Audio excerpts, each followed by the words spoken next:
Venkateswara gold తాకట్టులో ఉన్న మీ బంగారాన్ని విడిపించి కొనబడును.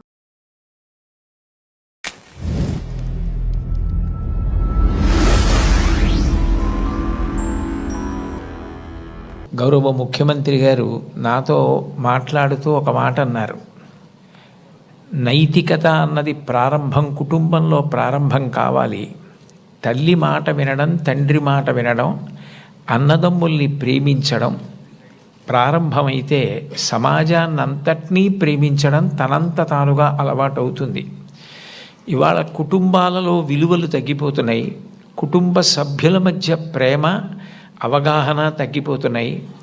కాబట్టి మీరు విద్యార్థులను ఉద్దేశించి ప్రసంగాలు చేసిన, ఆధ్యాత్మిక ప్రవచనాలు చేసిన ఈ విషయాన్ని దృష్టిలో పెట్టుకుని కుటుంబ విలువలు పెరగడానికి దోహదపడేటట్టుగా మీ ప్రసంగాలు చేయవలసింది అని కోరారు. ఇది మొట్టమొదటిసారి ప్రభుత్వ పక్షాన జరుగుతున్నటువంటి విద్యార్థుల సమ్మేళనం కాబట్టి నాకు ఎవరు ఈ కర్తవ్యాన్ని అప్పచెప్పారో వారు నాకు చేసిన సూచనని నేను ఔదలదాల్చవలసి ఉంటుంది. కాబట్టి వారు చేసిన సూచనతోటే నా ప్రసంగాన్ని ప్రారంభం చెయ్యాలి అని నేను అనుకున్నాను. కుటుంబం అనేది భగవంతుడు మనకిచ్చిన గొప్ప వరం. తల్లి కడుపున పుడతాం. నిజానికి ఈ తల్లి కడుపున పుట్టాలి అని ఎవరు నిర్ణయించుకోరు.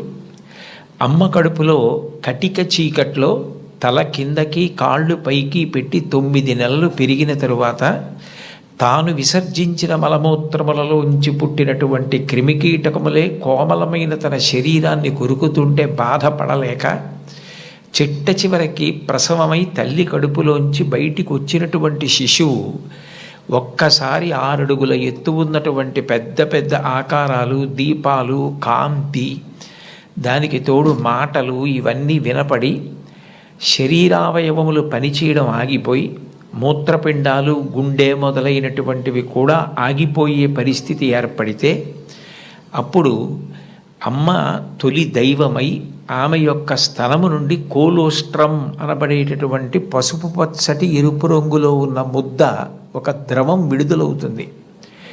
అది భగవంతుడు పెట్టినటువంటి ఒక గొప్ప వ్యవస్థ.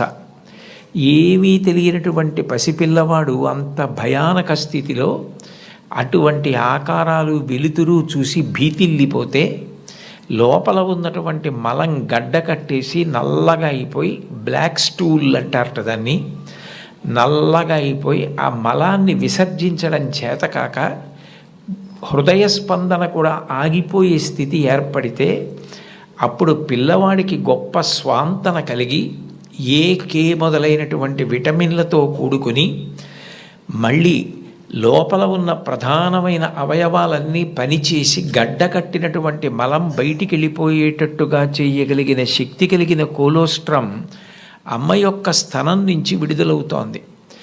ఈ మాటలు నేను చెప్పట్లేదు.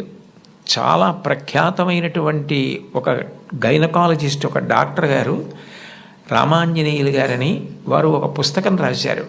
ఆ పుస్తకం ఇంగ్లీష్లో ఉంది, మాతృదేవో భవ అని.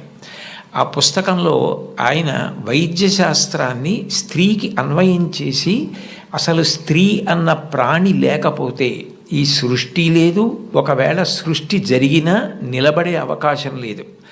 తండ్రి కోట్లకు పడగలెత్తినవాడు కావచ్చు, గొప్ప అధికారి కావచ్చు, కానీ పుట్టినటువంటి పసిబిడ్డ ఆకలితో ఏడుస్తుంటే ఆ పసిబిడ్డకి పాలు పట్టగలిగినటువంటి శక్తి అమ్మకొక్కదానికే ఉంటుంది. నేను ఈ బిడ్డని రక్షించుకోవాలి అన్న తాపత్రయం, ఆ తిరుగులేని ప్రేమ అమ్మకి మాత్రమే ఉంటుంది. అది కేవలం మనిషిలో కాదు.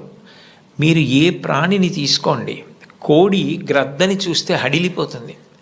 అట్లాంటి కోడి తన గుడ్లని పొదిగి పిల్లల్ని చేసిన తరువాత ఆ పిల్లలు కొంచెం దూరం వెళ్ళి ఏదైనా తింటుంటే ఎక్కడ గ్రద్ద వచ్చి పిల్లల్ని తన్నుకుపోతుందో అని మెడ ఎత్తిపెట్టి ఆకాశం వంక చూస్తూ కొక్కొక్కొక్కొక్కొక్కొక్కొ అంటూ, ఒకవేళ గ్రద్ద వస్తే 2 రెక్కలు ఎత్తిపెట్టి పిల్లలన్నింటినీ రెక్కల కిందకి తెచ్చేసుకుని రెక్కలు ముడిచేసి కంఠం ఎత్తిపెట్టి ముందు నా కంఠాన్ని కోసేసి అప్పుడు నా పిల్లల్ని చెనకు అని గ్రద్దకి ఎదురు తిరుగుతుంది. ఒక కోడికి ఎవరు నేర్పారు తన పిల్లల్ని కాపాడుకోమని? స్త్రీ ప్రాణి. కోడి పుంజుకు లేదు ఈ లక్షణం. కోడి పెట్టకుంది ఈ లక్షణం, ఆడ కుక్కకుంది ఈ లక్షణం, ఆడ పందికుంది ఈ లక్షణం. స్త్రీ ప్రాణి ఎక్కడ ఉన్న లోకంలో బిడ్డల్ని కడుపులో పెంచుకోవడం, కడుపుని గర్భాలయం చేయడం, కన్న బిడ్డలకి పాలిచ్చి పెంచి పెద్ద చేయడం, అంత అవ్యాజానురాగంతో స్త్రీ చేసేటటువంటి త్యాగం లేకపోతే ఈ సమాజం లేదు.